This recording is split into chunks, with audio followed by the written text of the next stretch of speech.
Hey guys, Off the Mic Sports Network here. Another edition of Off the Top Rope.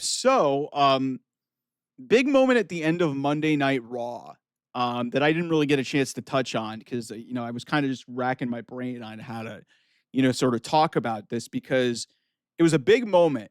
Um, Seth Rollins comes out post King of the Ring qualifying or King of the Ring quarterfinal match where Jey Uso wins, gets past Bronson Reed, gets through all of the commotion. Seth's upset. He comes down to the ring getting ready to beat the shit out of Jey Uso, and then Kingdom hits. And here comes Cody Rhodes. And Cody Rhodes for, I think it was the second week in a row, or it's been the second time in a few weeks where Cody Rhodes and Seth Rollins were face to face in the same ring. And the story that these two have told since Cody Rhodes returned to WWE is one of the best stories that WWE has had.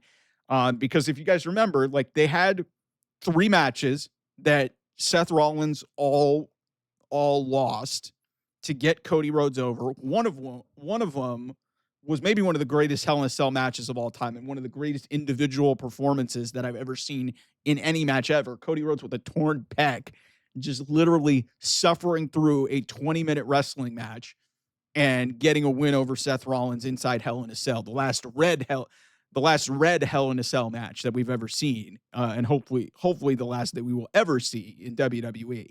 It was a phenomenal wrestling match between those two. Seth then goes babyface. They team up at WrestleMania. Seth is a big reason why Cody Rhodes finished his story at WrestleMania 40. They've largely been separated from one another really until this year. They had a couple of moments where they encountered each other when Seth was potentially pursuing an opportunity to potentially face Cody, whether it be in the Royal Rumble or whether it be through Elimination Chamber. And now obviously Seth has now become a bad guy again. And clearly what they're setting the stage for right now, they're telling you guys, we're going back to this. We're going back to this. These guys, there was also a rumor that this was actually going to be a WrestleMania match. They did the WrestleMania match, obviously, in Cody's return to WrestleMania 38. They were probably going to do it at WrestleMania 40 until the fans got completely out of hand and did the right thing and forced WWE to chase course. I'm going to say something here that might piss some people off because we talk about generations of stars and rivalries that really define eras. And obviously a lot of people are going to migrate to Cody Rhodes and Roman Reigns. But I think the way that they're setting the stage with this right now, with Cody Rhodes and Seth Rollins, given all of the history they've tapped into with, obviously, another one of Dusty's kids, and obviously Seth being Cody's first real dance partner back in WWE, and they have history going back to the Shield days as well. I mean, obviously, a lot of people are going to say Roman and Seth is a big one too. But the way that they're setting this up, because Roman's obviously, been framed as not a good guy, bad guy, the guy. Now he's the tribal chief. Cody has been as white meat of a white meat babyface as you're going to have in modern professional wrestling. Okay. Seth Rollins, he can be a very good babyface, but he can also be a really good heel. This is a potential of being the modern Rock Stone Cold.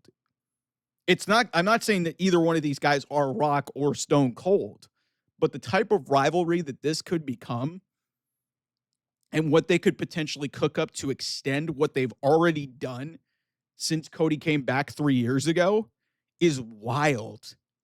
Because the reaction that these guys got was they were holy shit chance for a stare down. They haven't touched. Seth is pissed off. He doesn't want to hurt this guy because he's grown to love him after they had hatred for each other. Now they're going back to hating each other. And what could potentially happen at SummerSlam is Cody Rhodes could win the King of the Ring tournament, beat John Cena after John Cena sold his soul, and then Seth Rollins with all of the power takes it all away with his Money in the Bank cash in and finally beats Cody Rhodes, which he hasn't done yet. He has not done that one-on-one. He has not done that in a singles capacity.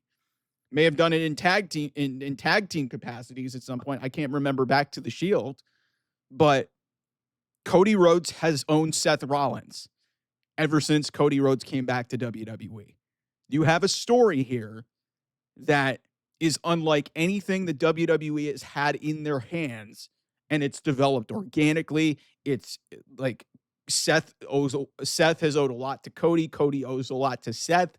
There's a lot of ways that you could tie into this. And now with this character change with Seth, now going back to being a heel, and they had so much history in just those few months together when Cody came back and then obviously had the freak injury. It's wild what they could potentially explore. This is a rock stone cold level of a rivalry that could transcend generations if they play this correctly. It really can. It really can. Everybody's focused on, Cody and Roman, Cody and Punk, Cody and Cena, even though Cody and Cena was objectively awful at WrestleMania. Cody and Seth have yet to have a bad match. And this is gonna be a rivalry that might define the rest of 2025. Because at least the way that they're hinting at this, Seth does not give a shit about the World Heavyweight Championship anymore. He does not give a shit about it anymore. He is clearly targeting the undisputed WWE Championship. And if Cody wins King of the Ring, which I think he will, and challenge Cena in the rematch at SummerSlam, there is that lingering thing with Seth Rollins in the background to potentially steal Cody's moment away from him and finally beat Cody Rhodes. Whatever they do, like Cody's going to have to face Seth again.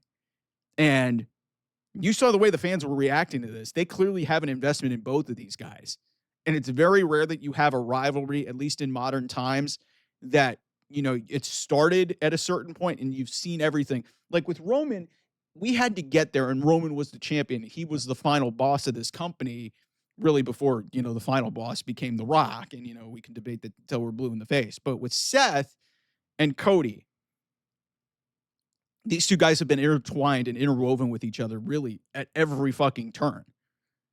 2022, Cody comes back, is the surprise opponent for Seth at WrestleMania. They have 3 matches. They have one of the best Hell in a Cell matches ever. Cody gets injured. They end up teaming together to go up against, and then Seth is a big reason why Cody got to finish his story. And then obviously, the Roman piece of this too, Cody teaming with Roman reluctantly against the Bloodline.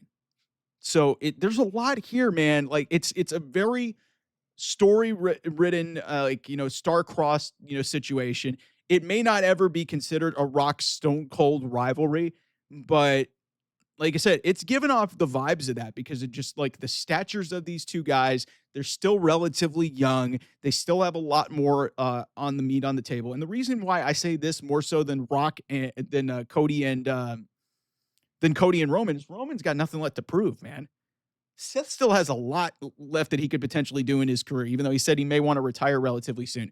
But these guys have been so interwoven together and really just like kind of been really the pinnacles of this, at least of the people that are full-time and stick around and do it every single week. I'm not trying to disrespect Roman in any way, but man, I just got vibes, man. And I got chills watching that segment and just seeing those two interact. I'm like, oh, Cody and Seth? Whoo. They got something cooking, everybody. We'll see where this goes. If they play this right, this could be one of the rivalries that transcends wrestling in another generation. So we'll see. Anyway, thanks so much for watching. I'll see you guys. Bye-bye.